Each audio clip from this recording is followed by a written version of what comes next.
Live, everyone. We're here. We're people. I'm gonna rearrange things.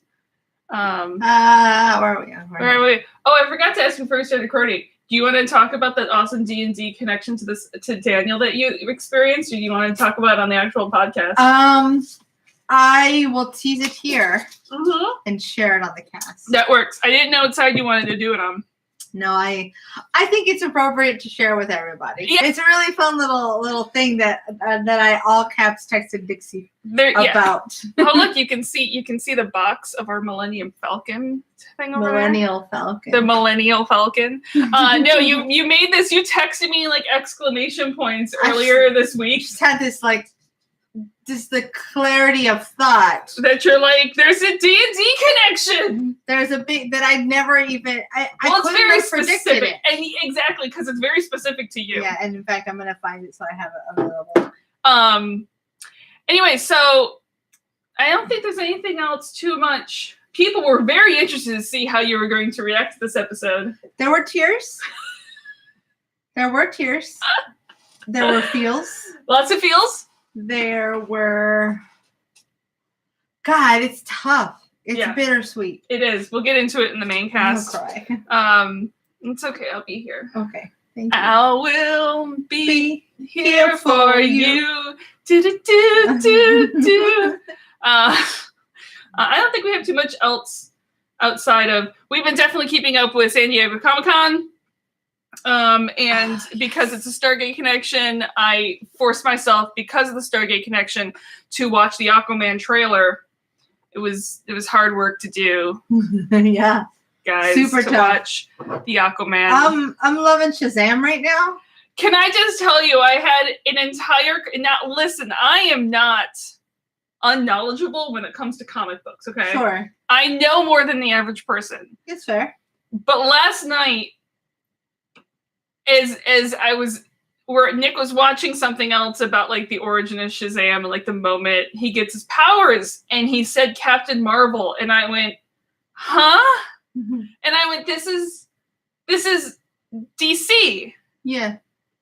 And it's like, yeah. And I was like, but then how is he like it literally blew my mind for a legitimate second as I was like trying to process. Yeah. And I was like, well, they clearly can't call him Captain Marvel in the film. I still forget every time. Yeah. I'm like, what's happening? I was like, so you're telling me that randomly some people just kind of came up with the name Captain Marvel before there was Marvel? And it's like, yeah. Kinda, basically. Well, it makes sense because the word Marvel is a word. Mm-hmm. Oh, it makes legitimate sense. It's just when you like after Marvel and their Captain Marvel, you're like, that doesn't seem like a coincidence, but it was. Yeah. But I figure they must not be alluding to Captain Marvel in the movie at all. Yeah, I am not yawning. Because it's coming out basically right as the Captain Marvel film comes out. I didn't think of that at all. Yeah. Oh, I did not realize that. See, my thing was like, I know there was a Captain Marvel before the Captain Marvel we know now because she was Mrs. Marvel. Right. And she took the mantle. So I was like, oh, she must have taken the mantle from, Shazam before I went and put two together. Yeah. That can't work because that's DC. That's not how that works. And it was a legitimate, highly amusing moment. I will share one thing that I did make a discovery on completely. It's Shazam related, but completely unrelated to comic books. Yeah. I have decided that Zach Levi is 1980s Tom Hanks. Like, I love him. And that is what his career should take. It's a 1980s Tom Hanks. He's lovable. He's a lead, but he's not a heartthrob. I don't know, man. No. Stay with me. Okay. He's good looking. Yes. He's not Brad Pitt. Okay. He's not Chris Hemsworth. Do you see what I mean? I go to Chris Hemsworth Tom side, Hanks. He's a Tom Hanks type of guy. Okay. Because you want to look at him and he's cute and he's charming, but you also want to have a beer with him. And I don't know if we've fully covered this on the podcast about how much I love Tom Hanks. Yeah. Oh, yeah. Like, you're preaching to the choir. And again, I just want him to be an uncle of mine or something. I just want to tell him that we share our birthday and if we can have a piece of cake together, because we do. Yeah, I just want him as an uncle. Like, I just want to go, like, on a vacation on a boat in the Caribbean with them or something, like with a whole bunch of other, like the families. Yeah. You know. Yeah. I adore him. Fun to be around. But I love Zachary Levi. Yeah. And you know what? I may have to watch Chuck again from the beginning before Captain Marvel comes out. The best Disney prince that ever Disney prince. That's a strong writer. Strong can be, yeah. Mm-hmm. Now, if we had a discussion, they never get the nose right. Can we have a discussion about? I still can't remember if it's Finn or Flynn. Oh yes, it's Flynn Rider. I, for some reason, keep thinking it's Finn Rider. That's fair. Like, and I literally, you could tell me, and I would not remember which one's accurate, if it's Finn or Flynn. All right, let's get on with the Okay, we're gonna. Oh, Kaylee. Kaylee, with the stop. I'm gonna water gun you before we start recording things. I'm gonna water gun you if you don't chill out. 134. Water gun. The best way. There's no water in here, guys. Unless you're Stormy. Yeah. Yeah. Hey, stop it. It's adorable as it is painful. Yes, the dog. Just a little hand. Alrighty, we're gonna record. 134? 134. 134. Record. Welcome to episode 134 of There's No Place Like Terra, a Stargate First Watch Rewatch podcast. I am Nixie. And I'm Grace, and today we're going over Season 7, Episode 2, Homecoming, a.k.a. Don't Forget to Feed My Fish. Aww. It all boils down to I will remember you. No, it makes you cry. There's so much happy throughout the episode that eventually it's like, oh, now it's over. See, yours is much more sentimental. My AK is just, how much do they get paid for this? Yeah. Like, it's piqued my interest. How much do they get paid for this? I'm sure there's some hazard pay involved, right? Yeah, I have no idea. What would have been an appropriate wage? I have no clue. Is it hourly? I'm assuming it's salary. Like, it's got to be salary because you're going whenever the hell you go. It's salary, but then, like, do you get, like, hazard pay when you're, like, a bonus if you're off-world? Like, the thing, what cracks me up is, like, this is the shit that would actually be negotiated. Well, and then it's like, is your salary actually that high, or is everything just covered? Like, your living expenses, your apartment, all that's just taken care of. Is Daniel considered a contractor? Because they usually get pretty decent pay if you're a contractor in like the government. I have no idea. So like all of these things are random things that pop through my head. Is boring. But yes. So I'm terrible to do bills with. I just do them real quick before I've had coffee, so I'm not thinking about it. So June 13th, 2003, this first aired, written by Joe and Paul, directed by Mr. Wood, which I did not see a cameo, but he had a big old cameo last episode, so I'm assuming that covered it. And if Ambassador Noor looks familiar, that's because we've seen her before.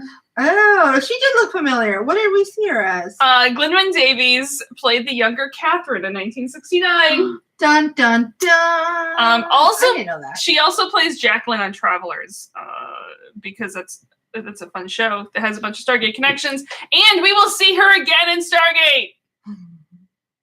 I want to know. Nope, you don't get to know yet. Fine.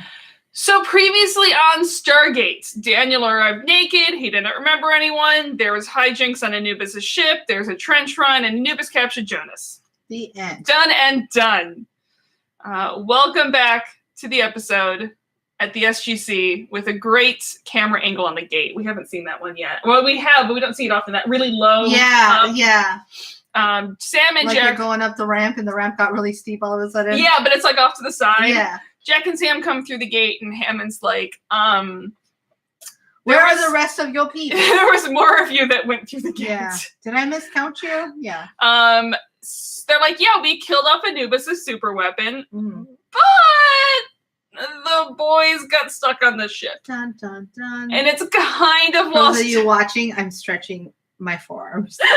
And it's kind of went off in hyperspace, so we kind of lost them. We don't know where they went. We thought they were right behind us. They're lost. They said in that space. they were getting a ride home from somebody else, so we didn't bring them back from the party. There's a robot, and for some reason, he keeps thinking that Daniel is Will Robinson.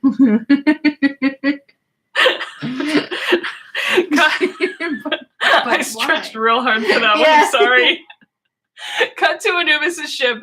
Jonas has been mind probed, and he's looking like he's coming out of a photo shoot or something. Yeah. He does that like stretch. He's beautiful, beautiful man. Yes. You just forget that sometimes. But try as Jonas might with that powerful brain that he has, Anubis kind of had his way with his mind. And Anubis now knows that Daniel's on the ship too. And Jonas is pretty sure that nothing in his head will help Anubis. And I was like, that's amusing. Right. Because you have all the things in your head. You have all the things that he'd be interested about. A shit ton that will be super helpful for him. Mm-hmm. But one of those things was all about Nequadria. Yes. So Anubis has brought Jonas home as a ship breaks through the clouds. Like I do want to mention that Anubis has gone from Voldemort to Death Eater. He has. Like somehow the robes have changed. Yeah. Well, he has an extensive cloak wardrobe. Yeah. His ship probably has a cloak closet. Yeah, it's like another one. Next is going to be a little more Sidious. Darth Sidious. Yeah. He's all about the cloaks. I mean, him and Lando have a lot to talk about when they meet up. That feels like, Lando's going to hook Anubis up with his cloak man. I could see that happen. Like, they would not be able to stand each other, but they would bond over their love of cloaks. Well, yeah, and I feel like Anubis would pay a pretty penny. Oh, yeah. Pay a pretty penny. He wouldn't pay for it. He would just take the person as a slave. Well, I don't know that he would pay out of his own money. This is okay. See what I mean? Okay. But, like, Lando would be getting something really good in return. Yes. That's more what I mean. Okay. Yeah. Orlando would get death. Or get died. Yeah. To death. Would get died to death. So absolutely nowhere. Sorry, guys. Back at the SGC briefing room, Hammond gets off his red phone and tells him that Tok'ra haven't heard from Anubis' ship or heard from Anubis' ship either. Or heard from Teal'c, assuming he just calls people on his giant ship phone and is like, "What's up? I'm ship." I am dog. Yeah. This is dog. This is ship. Some sci-fi shows have ships that I could do it. Like Farscape, the show we're going to keep getting you to watch. Oh. This ship is alive. Or like Kit from Knight Rider. Yeah. Exactly. But like on Farscape, the ship's name is Moya. Oh. It's like a living creature. I like it. At one point, it has a baby. Whoa. A little ship baby? A little ship baby. Does it grow? I'm serious. Into a bigger ship? That is weird. So the ship is made of organic material? I'm just going to tell you that Farscape is weird. One of the trippier sci-fi shows that you can fall down of. It's amazing, and you're going to love it. Okay, I'm going to get real high and then watch. Yay. It's not as bad as, like, what was it, Lex or whatever that was? It was, like, the weird sex one. Jesus. It was on Sci-Fi Channel late at night. All the things I don't know. I kind of want to watch that one. It's horribly bad. Okay. In a way that you just need to watch maybe one episode. Sci-fi sex show. And then it's like LEXX, I believe, and then never see it again in your life. And then you scrub your brain. From your brain. I am going to watch it. But Farscape, Farscape, the ship is alive. And the pilot's like integrated into it, and his name is Pilot. Solid name for a pilot. He's one of the best characters. So alive, but not very creative. Well, I mean, the ship didn't name him. Fair. Yeah. Did he name himself? I don't know. Is he part of? Are they two separate entities? Also, by the way, I'm so confused. This is also made by the Jim Henson Company. Oh, my brain hurts. There's a little. I'm feeling a lot of Dark Crystal action. There is some Dark Crystal action. There's this little like Muppet Gremlin dude who's just. Oh. He's basically just all about money. For those of you who can't see, I'm literally grabbing my head right now because We have to watch Farscape. I've been awake for a very long time today, and my brain can't process it. And I'm trying to explain Farscape in the most confusing way possible. I kind of love it. I know. By the way, it's an astronaut from Earth. Oh, Who could probably outsnark Jack? okay, so then Anubis is over Kelowna, and yes. Okay. Wait, we're not there yet. We're back at the SGC. Okay. We haven't heard from Teal'c, assuming he's still with you. And Jack is your not. notes are far more thorough than mine.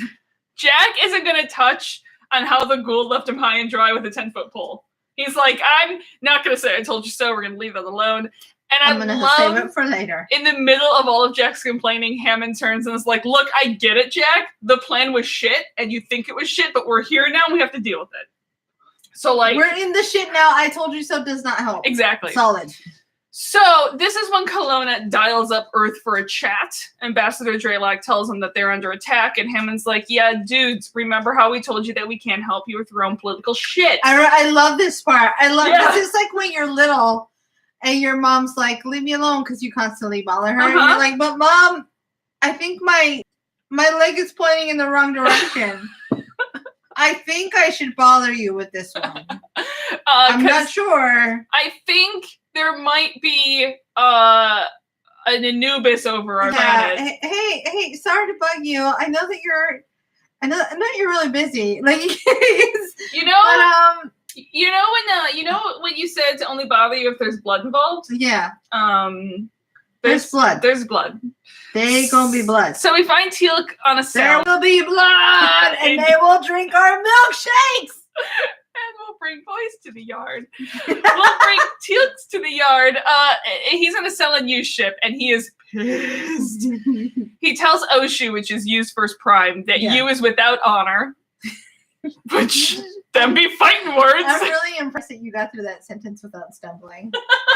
Oshu, which is U's first prime. I'm a professional at this, yo. But Oshu tells Teal'c that he hasn't been betrayed, deliberately at least. Yu is not doing good these days. He's the oldest system lord, and he can't take another host at this point. He's basically just going senile. He's just old people now. He's just an older dude who's gonna lose it. And even because of this, Oshu is starting to fear that gods can't live forever. And then Teal'c just brings out of his pocket his Ghoul or Not Gods pamphlets and hands them over. Welcome. Join me in the Church of Ghoulds Are Not Gods. Oshu's not ready to jump down that rabbit hole just yet. He's just aware that Yu is becoming more paranoid and more confused and ornery. But Oshu is not quite to the point where he can flat out betray you yet, but he can sort of help outside of the rules guide him. Yeah. And my prediction was that Teal'c was going to take over. It's a solid prediction. Yeah, but it's also like, okay, but that's not Teal'c's way of doing things. It's not. Also, that's what I want. But it would have been fun. And Teal'c just reminds him that because Yu's unstable, all of his Jafaran are in danger. And like that's something that that Oshu can get behind trying to fix. That you, as Oshu. Because what if you were talking to you and you're like, you need to, Oshu, you shoe. I shoe, you shoe, we all shoe, you shoe. I'm an idiot. This is Uma Oprah all over again. I'm done talking. All it's going to is he gets Oshu on his side by going, look, you don't want you to be remembered as a fool. I'm going to move on. So Jack and Sam arrive on Kelowna. They're like, so what's up? Mm-hmm. Hale is just pissed and angry at the situation. He'll spew it on anyone. That we're in the middle of an alien invasion. You guys, this sucks, and we're going to blame you for some reason, because there's already boots on the ground as well. Sure. And they are in an underground... We're fucked, and it's your fault. The end. Yeah. Basically. They're in an underground bunker outside the city. Thankfully, the communicators, SGU is another show. SG1 are made to go through Toka tunnels. And because they're like, yeah, by the way, 2 of our people are up there, including Jonas. You know him. You remember him? Yeah, remember that guy? Remember that guy? He's up there too. The charming puppy dog? Uh-huh. That one. And they are able to get Daniel on the line, which is great. He's like, I'm hiding. Yeah. And the back and forth that happens here, I could just straight quote because it's one of my favorite things. Okay, and that banter is probably one of the greatest things about having Daniel back. It's so good. Because it's like, you know, at the beginning of the show, the first couple seasons, Daniel's very earnest and just trying to figure things out. And once he gets comfortable, he's like, "Oh, snark?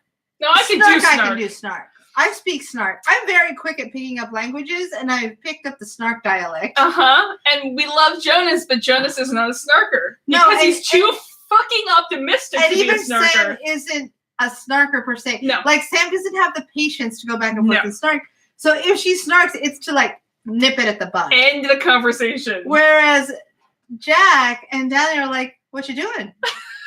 "I'm hiding." Snarking? Just snarking. Are you gonna snark? I can snark. Snarkity snark snark. It's like, snark snark. I did miss that. And we do get a great taste of the level of snark that Daniel 2.0 brings to the table. Yes. So Daniel has found out where Jonas is, but he doesn't know how yet to shut off the force field. So he's and he's lost. And he has about 3 hours to the type isotope. There's not exactly a mall directory on the ship, so he doesn't know where to go. And so he's like, "Business as usual," Jack says. And Daniel's like, "I don't know. You tell me. You tell me." Jack's like, "Yeah, we do this kind of stuff all the time." Daniel's like, "Well, that's good to know. It's comforting." Yeah. Okay. Feels real good. Awesome. Feels real good down here. Back on Yu's ship, Teal'c has convinced Oshu to contact Ball. Yes. And Oshu is not liking this whole situation. They can't trust Yu to lead the forces against Anubis at this state. So while Yu's Jaffa will follow Oshu, other Jaffa will not follow this first prime of someone else's. Yeah, this is quite a leap to ask Oshu to take. Yes.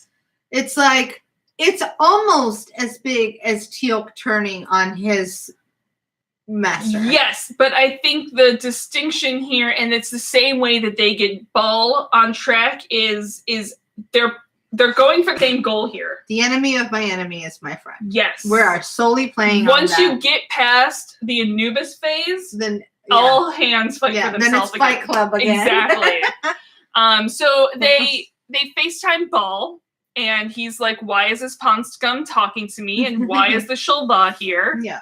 And Teal'c tells him, if you don't want to listen, that's fine. We'll take this to someone else. You're then not going to get to rid Anubis, their galaxy of Anubis. That's fine. No big deal. Good. We'll find someone else who wants the glory. By the way, notice he doesn't say rid the galaxy because Gau'lds are selfish. Yeah. Ba can rid himself of Anubis. Yeah. And they know how to play him. Yeah. Back at the Stargate bunker, we learned what happened when Anubis showed up over Kelowna, and it was bad. Yep. Immediately, the High Council was taken hostage. When they wouldn't negotiate with terrorists, Anubis executed the First Minister and fired shots into the industrial section, killing hundreds of civilians. After that, they're basically like, "Here's everything you wanted, all of the Nequadria." And while I realize that there's all these things happening, this entire scene, I'm like, look how cool that table is. The table is all really the cool. Little, clear plastic thing. I forget what that material is called. I don't have words. But It looks really cool, and I wonder how expensive it was. And then I thought, that would be a great table to D&D on. That would be a fun table to D&D on. The end. But basically, Anubis kidnapped Congress and killed the president. Basically is... Yoza!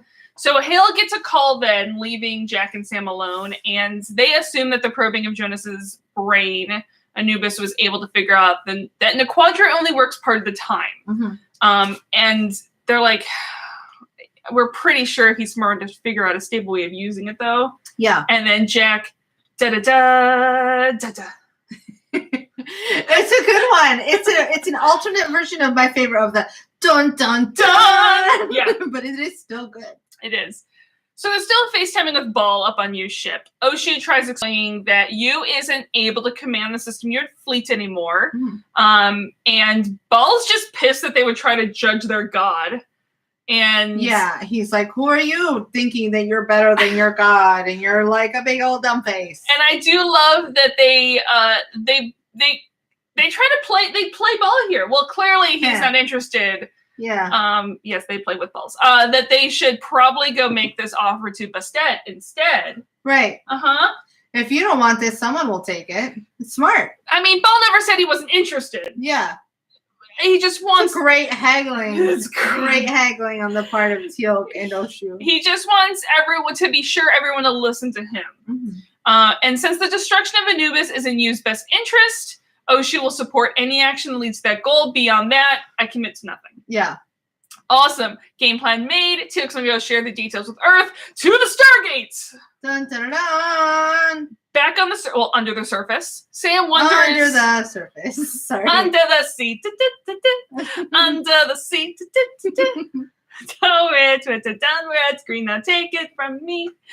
So Sam wonders that if they've given Anubis all the Quadria, why is Teal'c here? It's like he's searching for something else. Yep. Could it be the Stargate? Like a Stargate? And we find out he gives no shits about the Stargate. Right. But that is for a later time. Yep. This bunker is top secret and secure. The Colonians moved the Stargate here after war broke out, but they haven't been able to negotiate a ceasefire. Mm. And Jack thought that they were outgunned, outmanned, outnumbered, outplanned. Outnumbered, outplanned.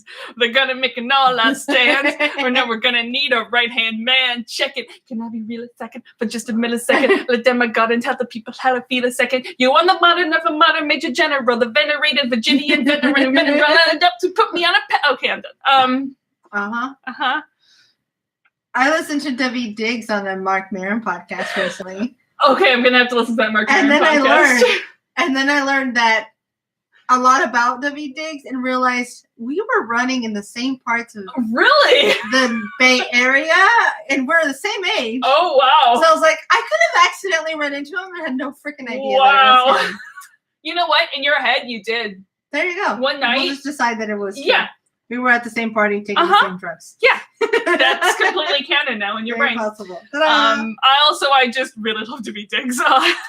Yeah. So anyway, back to Stargate, not Hamilton.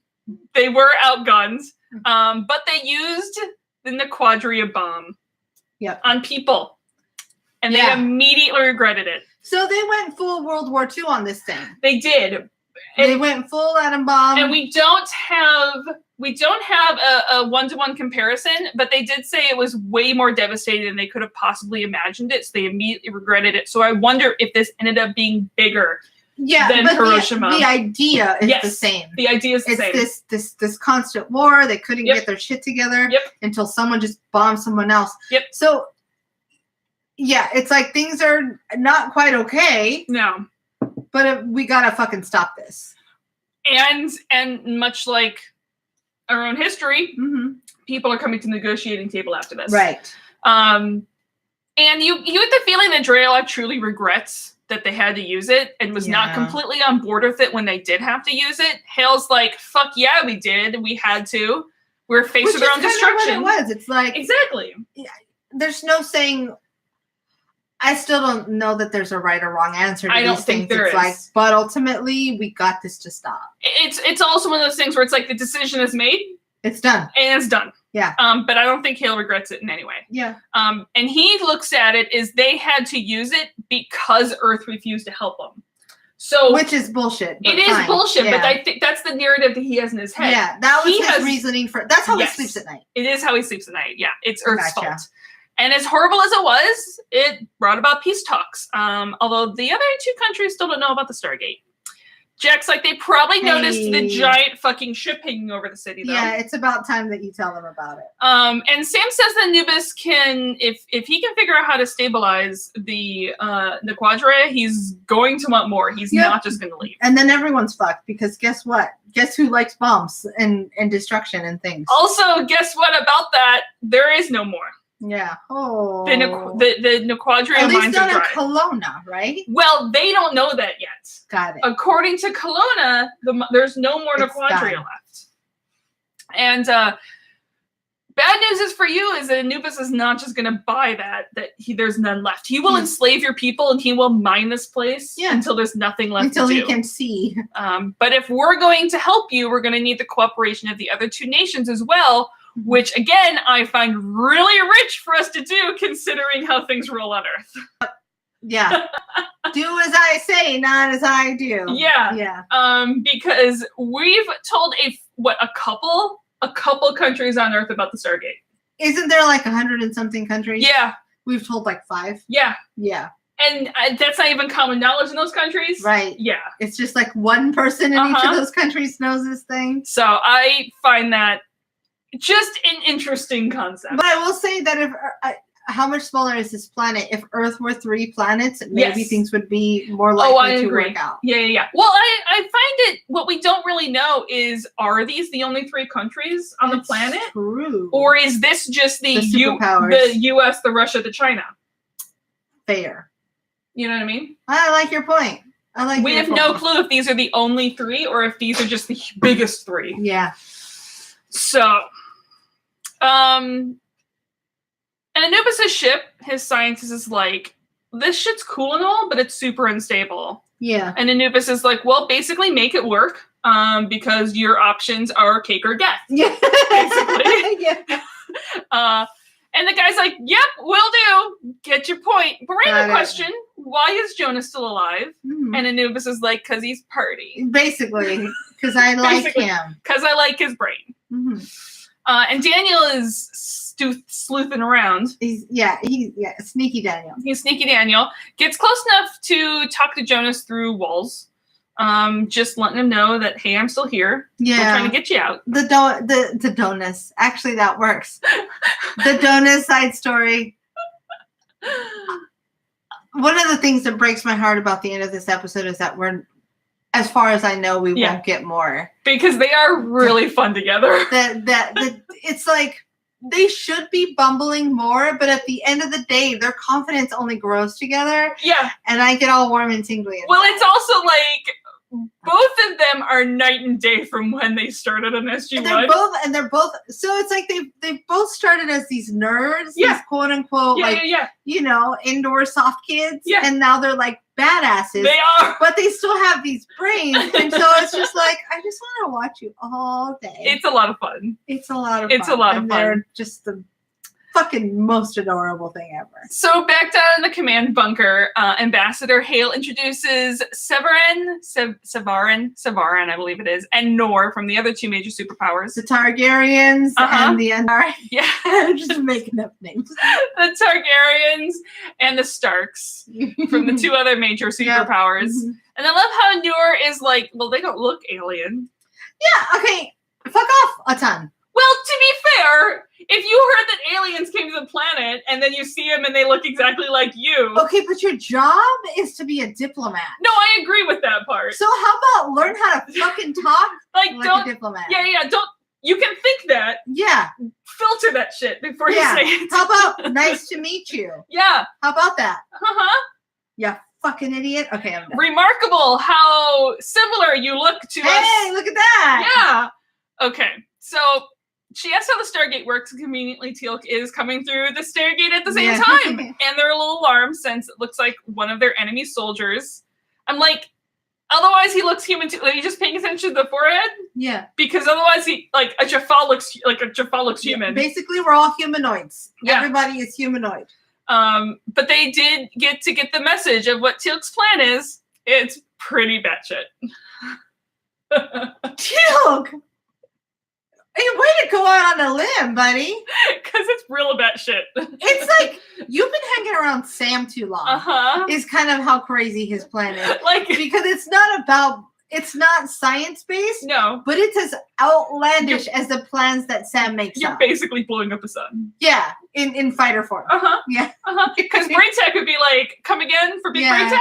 What? Huh? Yeah. So on Anubis' ship, Daniel is telling Jonas that they are over his homeworld. Obviously, Jonas knew that already. Mm-hmm. And he's feeling pretty guilty about that because even though there's nothing Jonas could have done about it, he joined the SGC to protect his people from the Gau'lds. More of this Day of Reckoning stuff is coming back. Yep. It's almost like a homecoming, if you will. Almost. Like a home. Shitty air horns. I really need someone to be in a prom dress, and I need Jonas to be in like the high school tux, and then to with do the ruffles in it. I'm for it. Yeah, give me some coattails. So back in the bunker, Jack really doesn't dig this whole trusting a Ghoul shit again. We've been down this road; it doesn't work well. But Teal'c points out that we're not trusting him; we're trusting in how much he hates. Hates Anubis. Which is very solid, yeah. Yes. For the moment, they share a goal. So, okay, it's Teal'c's idea. It's like, we're saying trust him for like this 5-minute window. Yes. But Teal'c gets to do the talking. Mm-hmm. So he tells the locals the plan, and they're like, "You're insane. Yeah. Why would we bring more Gau'ld here?" Yes, that's a fair point. But it's for the greater good of defeating Anubis, and part of the deal was that Ball would leave the planet alone afterwards. Okay. And while it's not the best plan, they don't really have a choice because you're about to be destroyed as a civilization. So your choice is cake or death. Your choice is listen to Teal'c or listen to Teal'c. Yeah. Or death. Basically.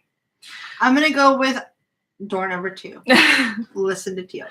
So the Targaryen points out that Kelowna is under threat. Just for the sake of reality. I know that it's Turanian. Oh, it's just fun to say Targaryen. Yeah, I have like Severin as her name, but I don't remember the names of the other 2 countries, so I'm just going. She's the Targaryen. Turanian, Andarian, and Kelownan. Yeah. Ta-da! I did it. Anyway, she points out that Kelowna is under threat, but there's no ships over Targaria. And Jack's Terraria. like, Terraria. Isn't that a game? Terraria. Wasn't that like an old NES game? I don't know. I think it's just a terrarium. It's a single terrarium. It's a terraria. I'm going to look it up. Terraria. It's a single terraria. One terraria. Come on, that's pretty good, right? Terraria. So Jack is like, haven't you ever heard the story of the dog and the dancing monkeys? And Sam's like, instead, let's emphasize that Anubis gives no shits about country borders. Terraria is a 2D action adventure sandbox video game. It's actually newer than I thought. PlayStation, Nintendo Switch, Xbox 360. Blah, blah, blah. Interesting. Sweet. Anyways, borders mean no shits to Anubis, and he will tear this planet apart piece by piece. Yeah, if it suits his purposes. Yeah, he doesn't care. He just wants to destroy and take. He's like a little Pac-Man of death. You are ants to him. Yeah, like it does not matter. Yeah. So back down in the command bunker, Sam calls up to Daniel. Oh, sorry, I missed the part that up on the ship, Anubis's evil scientist thinks he's figured out the instability of the Quadria, and so Anubis wants to test it. And conveniently, there's a big city right underneath them. Huh. And, if it happens to destroy the entire city, Anubis will congratulate him. Good job. So you get bonus points. I wanted to take my Harry Potter comparisons a little bit further. Okay. So Anubis is first prime. Peter Pettigrew or Bellatrix Lestrange? Oh, I think more Bellatrix because he's a little more competent, I think. That's fair. Yeah, I think it's definitely more Bellatrix. Got it. Done. That's all. It was very important, and I had this burning question answered. Now back down in the command bunker, Sam calls up to Daniel. He's like, look, I found Jonas, but I can't get the force field down, and I only have a couple hours to figure out how to do that before Ball's fleet arrives. And my isotope wears off in 5 hours, and I'm going to get back to you because some Jafar are coming, and he hides. Yeah. And they sent something right before they leave. They don't leave. And on the Teal'c, they are ready to strike Alderaan. I mean Kelowna. And back in the storage room Daniel is in, it's very tense. And on the Teal'c, the generator is overloading, and this evil scientist can't abort the test, and there's explosions see from outside, and the ship shakes, and bad things. And the Jaffa leave Daniel's storage room. And it also sort of half shorts out the force field, keeping Jonas in his room, and Daniel runs out of his hiding spot. And on the Teal'c, Anubis has the evil scientist killed for his failure. Yeah, well, we kind of all saw that coming, right? Basically, yeah. I feel like that was going to happen. Uh-huh. Just as clearly as you see the other death lead in this episode. Yeah. Outside Jonas's cell, you see the force field flickering, and Jonas tries to touch it, and it shocks him. Shocks him real good. Yeah. Jonas goes full puppy dog.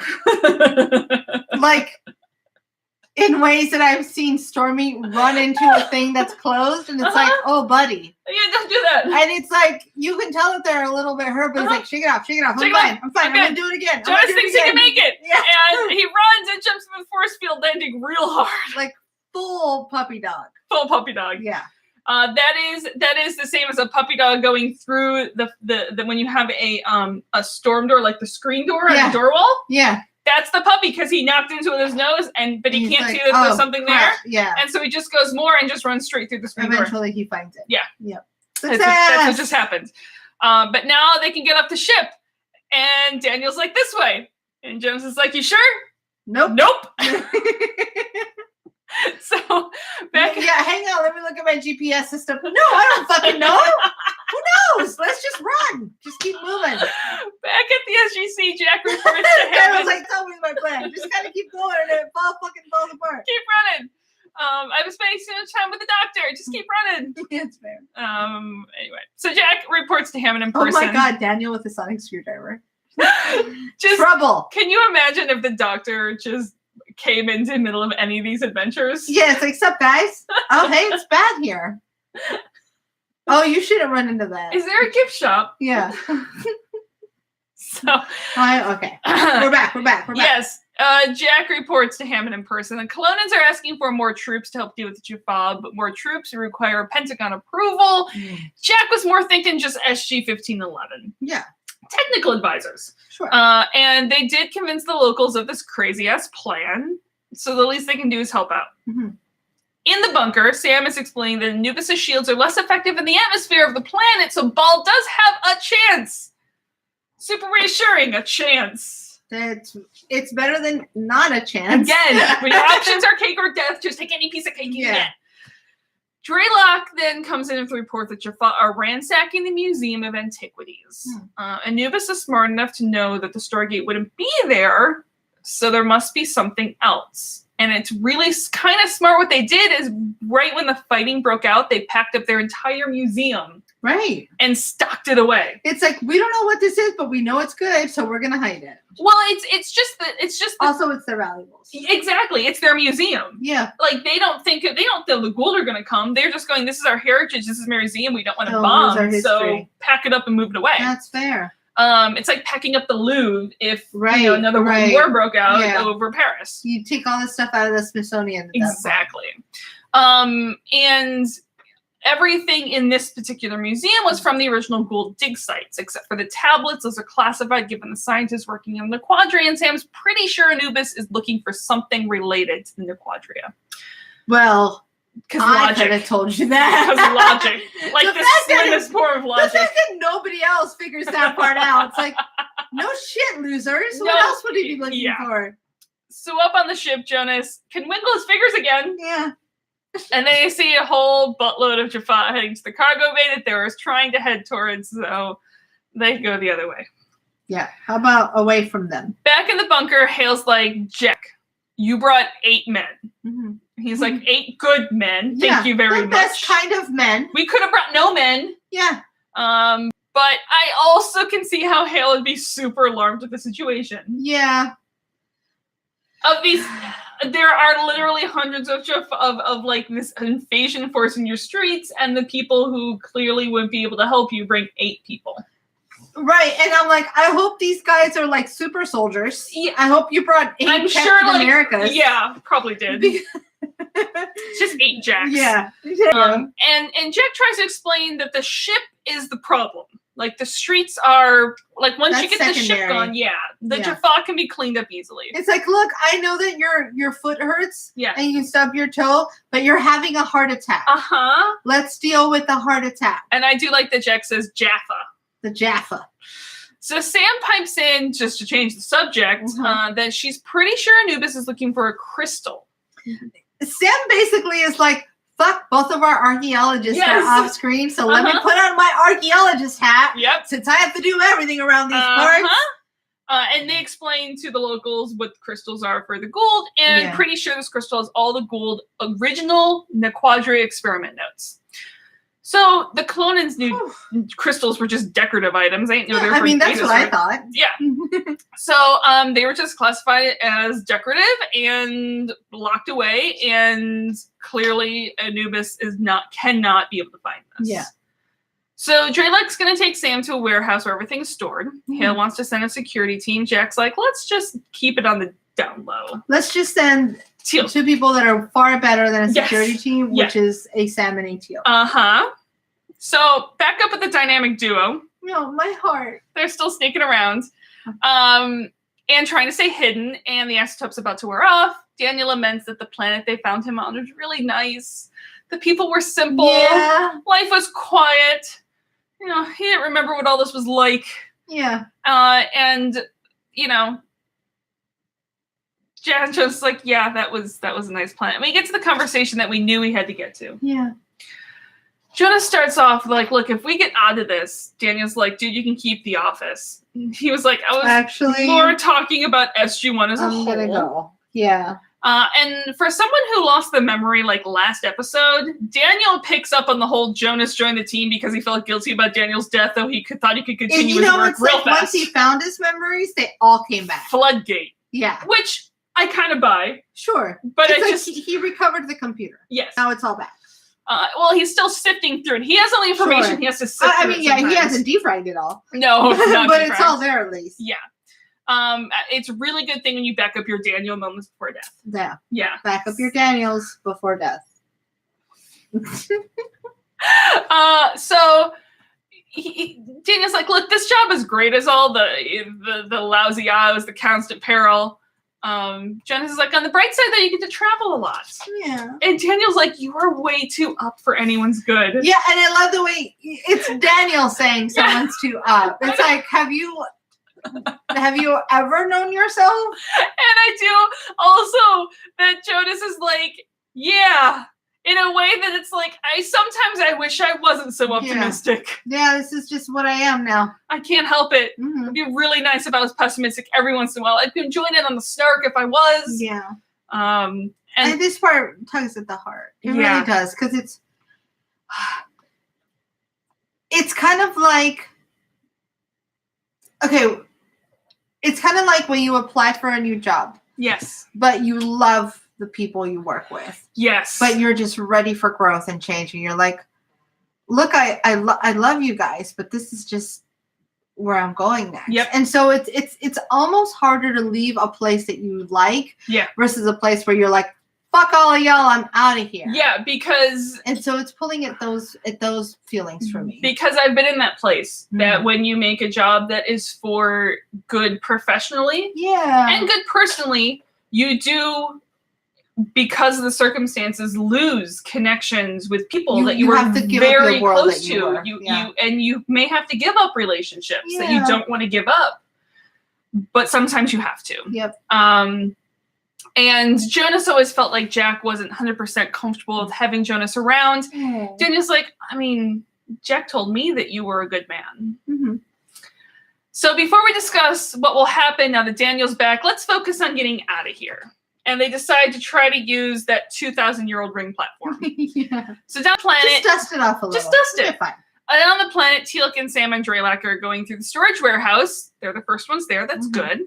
Up on the ship, the isotope has worn off. And as the Jaffa go investigate, Jonas and Daniel fucking take them out. Yeah. Teal'c couldn't have done a better job at this. And Teal'c would be so proud of them. Teal'c would be so proud. Yeah.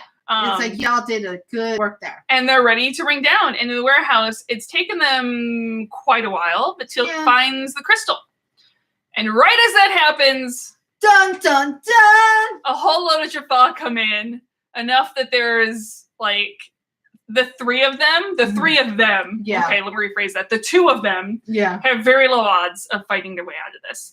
But Daniel and Jonas have no clue what they're ringing into. Yeah, they're just like, hey guys, what's going on? Oh, shoot. And it's, of course, right there in the storage room with all the rest of the artifacts. So as Sam is handing over the crystal, they ring in, they realize that they can save the day, and they start zapping all the Jaffa everywhere. Can I tell you how beautiful it is that for once, Daniel and Jonas are the ones saving Sam and Teal'c. Yep. Sam and Teal'c get to be our damsels in distress. And they quickly join in the fighting. Oh, absolutely. But the idea that they're the ones who save them, where it's usually the other way around. But I love it. It's like an accidental saving. Yeah. And you do have, like, they forgot one vis shot for Jonas. Yeah, it's like, oh, yeah. He was shooting there. I did notice that one. Where he shoots and nothing happens. He just kind of zats it. You know, his zap jammed. That was a jam zap. It's pretty great. And it's just one of those times when you just realize how phallic those things are. They're so penisy. Well, it just reminds me that, oh yeah, they have to sit there and pretend this thing's doing cool stuff, and you're just like... But they can't make the sound effect. Yeah, I know. I think that would be my problem if I were an actor. I'd be making I mouth effects. I know that people, like, every person who's ever on Star Wars with a lightsaber, their first couple cuts of everything, they always do the lightsaber sound effects. I mean, why not? I would. So back down in the bunker, Jack is helping to organize his men, and Sam's like, hey, look who I found! Also found the crystal! Yeah. Yay! And without delay, Hale is like, I will take that crystal. Also because I'm a piece of shit. Shitty McShitson. I made a separate arrangement with the bad guys as the Jaffa fill in behind him, and Sam reluctantly hands over the crystal. Yeah. Hale made a deal for the crystal, and Anubis, will leave Kelowna alone. Yeah. He'll ransack the other countries, of course, since Kelowna spies have told them that they've been working on their own bombs and they have Quadria. And I believe Severin slaps, or Nor slaps Severin, or here. Yeah. Well, basically, we find out that all three countries are still colluding against each other separately. Yeah, completely. Because I think it's the Andarans who are like, well, yeah, we don't have anything, but we took it from the stole the Quadria from them. I mean, this is just basically a three-sided Cold War. Yeah. And Jonas is like, you realize that Anubis is just playing the three of you against each other. How many times do I have to say? And if we stand together as a united planet, and Harak knows what's going on and just backhands Jonas to shut up and knocks him down. It's pretty bad. And as soon as Hale hands the crystal over to Harak, Hale is executed. Yeah. And Harak is a dumb dummy. Announces that everyone else will be executed publicly as well, and Jack said, does it have to be publicly? Yeah. I gotta say, kill me now or kill me later. I'm fine, I'll take later. So Hale I get Hale wanting to do anything he can to save his people, but I kind of wish he had lived long enough to see the horrible mistake he made. Yeah. You know? Yeah. So then Ball and all the System Lord fleet come out of hyperspace and start firing on Anubis' ship. And stormtroopers are at the weapon control, so they only half hit the ship, and then the rest hit the city and the bunker, and everything is shaking, which conveniently gives SG-1 the chance to start the firefight. Jack not one to miss a chance. No, Jack gets his hands in a pistol and just goes to fucking town with it. Teal'c gets a staff weapon, like, no problem. Thank goodness. It's been a while since I've seen him just like manhandle a staff weapon. Jack gets his hands on his P90 then, and I do give credit for Daniel. He tries going after Harak, but it's just shoved away. And Harak quickly dials the gate out, and Sam takes out a few more Jaffa without firing the staff weapon, by the way. And then throws it to Jonas, who then takes out. I mean, they're working together as a team beautifully. At one point, Jack fires through a fan. I don't know why that made me happy, but it did. Yeah. My favorite part of this whole thing is right at the end, where Sam tries to tackle Harak. Lunges. Yeah. She just howler monkey. She's not even holding a weapon. No, she's not. She's just like, fuck you, motherfucker. You ain't going anywhere with that crystal. And the crystal goes flying. Yeah. So Ball FaceTimes into Anubis's Teal'c that he is at Ball's mercy and to surrender, but there is no one on Anubis's throne. It's an empty room. And we see a small ship escape as the mothership breaks apart. Fucking fucks. Yeah. So Harak takes a while to get away from Sam, and Daniel starts skittering towards the crystal. And a Jaffa points a staff weapon at Daniel, and Teal'c and Jonas see this, and Jonas runs to show Daniel out of the way, and I believe your statement here was, if you fucking killed Jonas, I'm gonna be mad. I'm gonna be mad. Jonas does get hit in the side right as the Jaffa immediately dies because of Teal'c's staff weapon, and Harak sees all of this and is like, I'm fucking out, yo. Yeah. And escapes to the Stargate at the last moment. I really thought that they were gonna kill off Jonas. I know you feared that. I was not happy. And I think a lot of people, I think they did that. A lot of Jonas wrapping things up. I'm like, fuck, he's going to die. And I think they did that in a beautiful way in order for some people to think that. I mean, they clearly intended that to be what you think. I don't like it. Out in space, Anubis's ship escapes through hyperspace. And Jonas is alive, but hurting. I do love, too, that in this little way, it kind of shows us that as similar as Jonas and Daniel are, Jonas is ultimately the better athlete, like the better soldier. Oh, I'm sure. Well, and not in a bad way. No. Like, just like, I think Daniel would have also lunged like that to protect someone. Jonas is just a little more effective. He's a little more with it. cat-like. Yes, yeah. And Jonas is alive. Yeah. He's hurting. Daniel says he owes him one. Jonas is He's like, got let's that- call it even. I've never seen someone look so handsome with an arm sling. It's fucking ridiculous. Back in the SGC gate room, everyone is lined up. Jonas is leaving. Teal'c says that the last time Jonas returned to Kelowna, he was considered a traitor. But this time, the other countries have only agreed to participate in a joint ruling council if Jonas is the Kelownan representative. A hero. His home needs him now. Yeah. And Jonas says goodbye to everyone. Hammond tells him it was an honor, son. And he gets a little remembrance with Daniel. Teal'c tells him he has a heart of a warrior. This is the part where I cry. Sam gives him a big hug. And Jack tells him he's earned this. And well, okay, I'm gonna cry. So whatever. Okay. It's just gonna happen. It's huge. All of it is huge. Each one of them gets a different type of thing. Hammond just calls him son, which he does to the people that he feels are his family. Sam gives him a big hug. She's not a huge hug giver, but with Jonas, it just works. Jack finally says, "You earned my trust."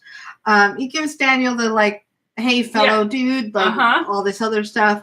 But something about Teal'c, just this was the part that really got me, because Teal'c is the one that he like confided with first. He's the first that remember the ship ride with the banana. Yeah. Exactly. Space bananas. Let's think back to space bananas. Teal'c was like, okay, you're just a little dude and you're gonna be fine. You're like it's a little dismissive because he's not a warrior in that way. He's not a soldier. And Jonas doesn't feel like one either. He's like, I don't know why the fuck I'm here. Yeah. And so for Teal'c to just be like, you're a fucking warrior, dude. Yeah. You did it. And he doesn't end it with goodbye. He says, fight well. Yeah.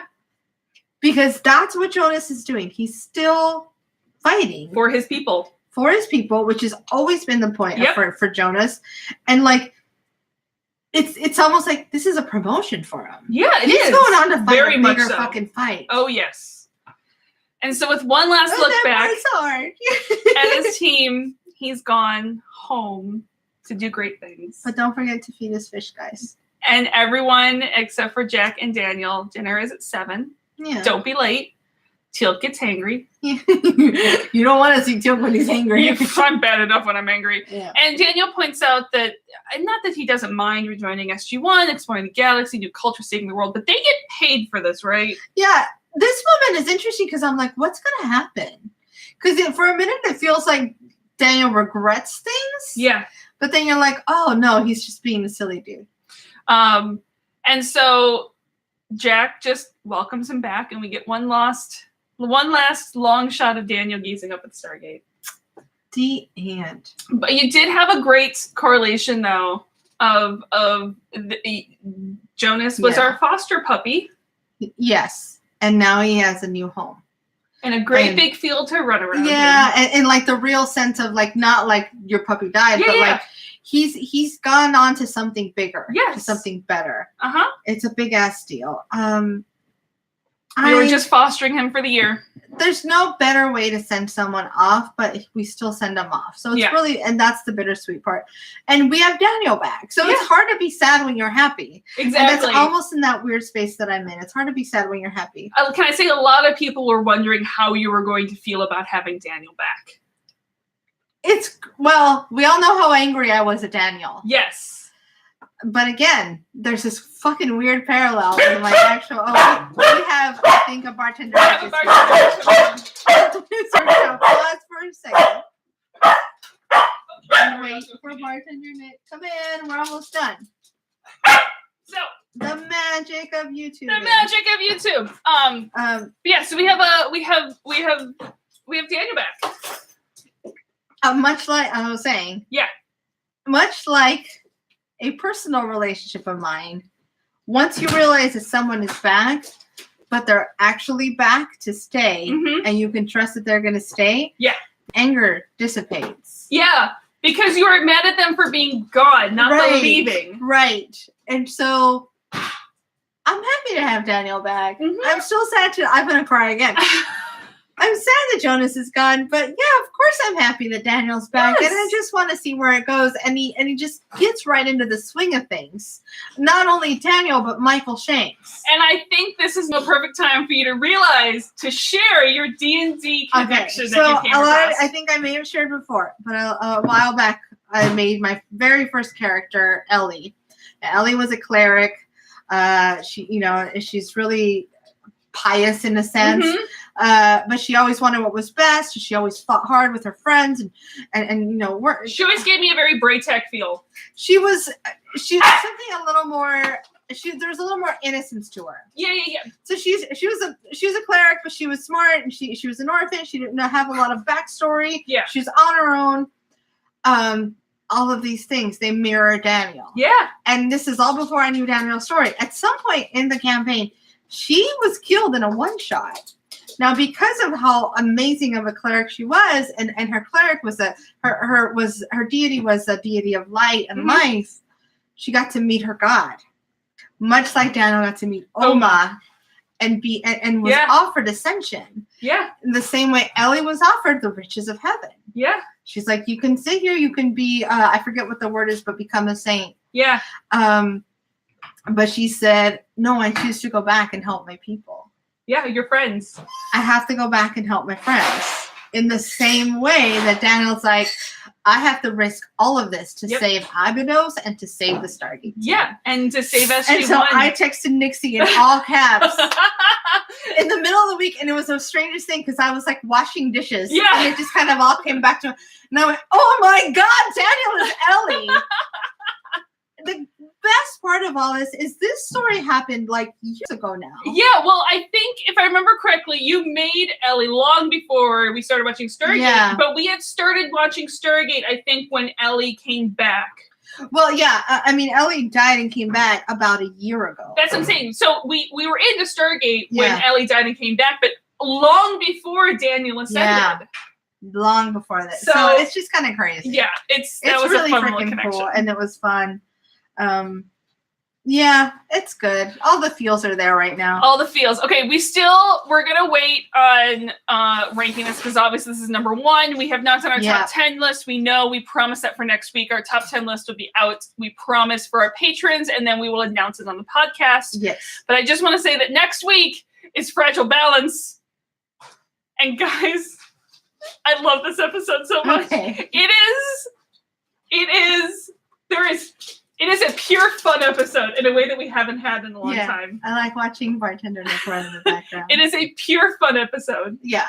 And it's good because we need one. It is one of my guys, I think for those of you who know it, I think it's no like window of opportunity or whatever, but this is one of my favorite one shots because everyone is great in it. Anyway. I'm ready. Let's do it. Alrighty. Fragile Balance next week. Yes. I'm going to clean my face up and watch something that I can not cry my face off. You'll not be crying in this one, I guarantee you. Thanks for listening, guys. You know where to find us. On Twitter, we're at Terra Podcast. Facebook, we're at There's No Place Like Terra. You can email us at there'snoplaceliketerra@gmail.com. And patreon.com/there'snoplaceliketerra. For our patrons, we are finishing up this month's pod cards this weekend. They will go out next week. And rate us, like us, review us on Apple Podcasts. We'll see you guys all next week. Bye. Bye. Yes, we do.